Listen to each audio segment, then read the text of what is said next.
Assalamualaikum warahmatullahi wabarakatuh. Saya Ahmad Muzaki dengan ujung NIM 186 ingin mempresentasikan proyek yang berjudul Aplikasi Penjualan Minimarket.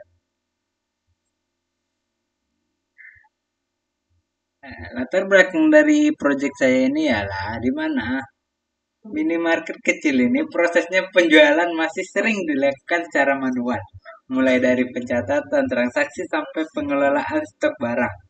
Cara ini cukup merepotkan karena rawan salah hitung, stok sering tidak sesuai, dan laporan penjualan sulit dibuat. Karena itu, aplikasi penjualan minimarket dibuat untuk membantu proses transaksi jadi lebih cepat, data stok lebih rapi, dan informasi penjualan lebih mudah dipantau. Bisnis rule dari proyek saya yaitu sistem hanya dapat proses transaksi jika stok barang mencukupi. Setiap barang memiliki data nama, harga, dan juga stok. Stok barang akan berkurang secara otomatis. Setiap perubahan stok barang dicatat ke dalam tabel log stok. Jika transaksi dihapus, data transaksi akan disimpan ke tabel backup transaksi. Penghapusan transaksi akan mengembalikan stok barang secara otomatis. Baiklah, ini dia rancangan basis data logical model. Pelanggan dengan transaksi itu berrelasi one to many karena satu pelanggan itu dapat melakukan banyak transaksi, sedangkan satu transaksi hanya dilakukan oleh satu pelanggan. Barang dengan transaksi itu berrelasi one to many karena satu barang dapat terlibat dalam banyak transaksi penjualan, sedangkan satu transaksi hanya mencatat satu barang.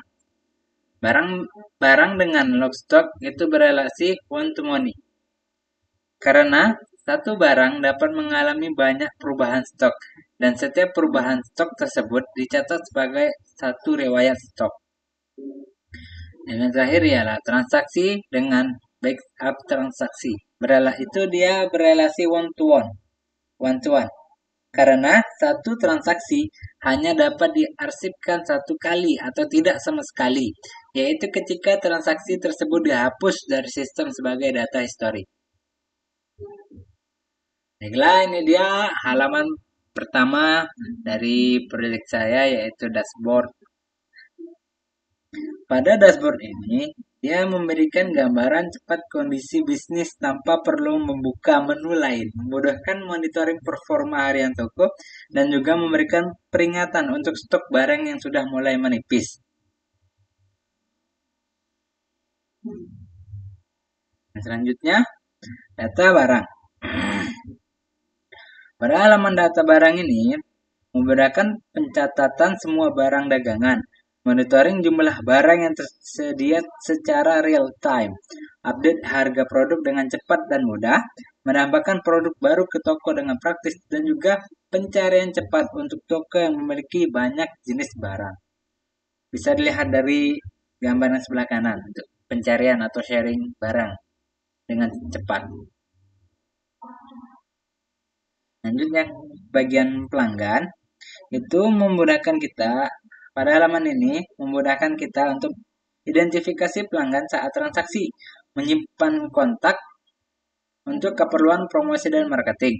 Nah, di bagian sebelah kanan ini terlihat ada nama pelanggan dan juga ada juga nomor HP-nya, yaitu juga untuk kemungkinan untuk menambah bisnis ataupun marketing di suatu saat nanti.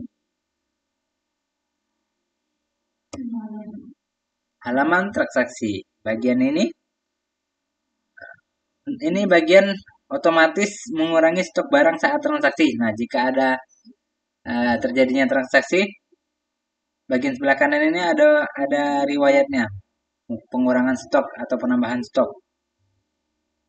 Catat riwayat pembeli pelanggan menghitung total dengan akurat tanpa adanya error manual. Nah, bagian log stock. Nah, yang di bagian log stock ini catatan otomatis yang mencatat semua perubahan jumlah barang di toko. Nah, ya yang di bagian ini adanya penambahan barang, produk, ataupun pengurangan secara otomatis. Seperti halnya CCTV untuk stok barang, semua aktivitas tercatat dan bisa dilihat kembali kapan saja untuk keperluan kontrol dan analisis. Dan yang terakhir ialah backup transaksi atau history, menyimpan riwayat transaksi yang sudah dihapus dari sistem utama. Data ini berfungsi sebagai arsip sehingga informasi transaksi tidak benar-benar hilang. Jadi jika ada transaksi yang dihapus, dia akan secara otomatis menggunakan trigger, otomatis akan tersimpan di backup transaksi. Jadi datanya tidak akan benar-benar hilang untuk selamanya. Bisa kita lihat lagi, analisis lagi apa ada yang kekurangan atau semacamnya. Baiklah, saya akan menunjukkan web yang sudah saya buat.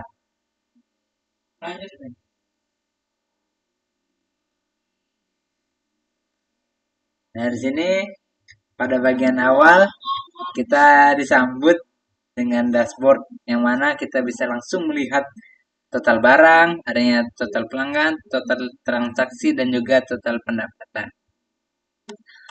Di sini di bagian data barang kita bisa menginsert barang dengan contoh semisal nama barang itu Indomie dengan harga 10.000.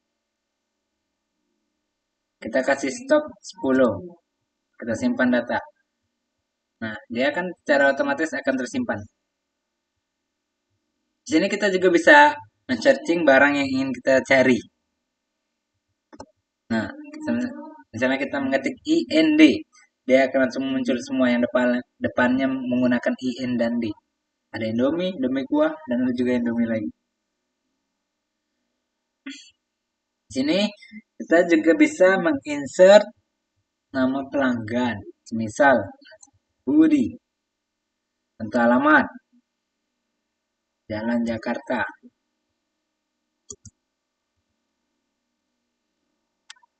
Misalnya ini nomor HP-nya, ya kita simpan, dan dia juga akan secara otomatis tersimpan. Kita juga di sini bisa menggunakan update atau mengedit daftar pelanggan. Nah, di sini kita bisa edit, karena alamatnya dia pindah rumah nih. Kita ganti alamatnya, Jalan Palembang, PLG gitu singkat aja ya. Kita update, nah dia akan terupdate. Nah, ya. Nah, di bagian transaksi di sini kita memilih pelanggan. Ini tadi yang bagian Budi, pilih barang. Kita Indomie yang stok 10 tadi ya, harga 10. Nah, kita beli 10, kita beli 9, misal 90.000. Kita proses transaksi.